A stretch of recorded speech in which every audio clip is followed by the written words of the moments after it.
এই আন্দোলন কোনোদিন ছিল না যে আমরা হাদিস মানবো না সুন্নাত মানবো। কেন? মুহাদ্দিস এবং ফুকাহাদের দৃষ্টিকোণ থেকে হাদিস আর সুন্নাতের মধ্যে কোনো পার্থক্য নেই।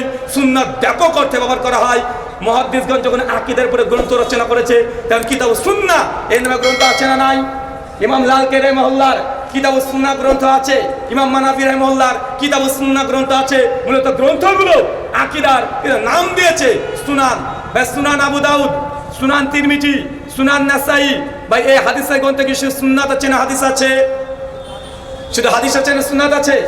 এটা হাদিসও আছে আবার সুন্নাতও আছে।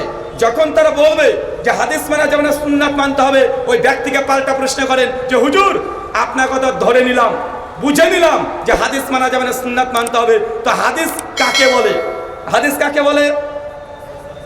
আল্লাহ নবীর কথা, আল্লাহ নবীর কাজ, আল্লাহ নবীর সমর্থন এবং নবীর শারীরিক গঠন, এই চারটেকে মুহাদ্দিসদের পরিভাষায় হাদিস বলা হয়। এগুলোর জন্য কোনো রেফারেন্সের প্রয়োজন নেই। যারা বলছে হাদিস মানে সুন্নাত মানতে হবে, তাকে পাল্টা প্রশ্ন করে বলেন যে ভাই সুন্নাত কাকে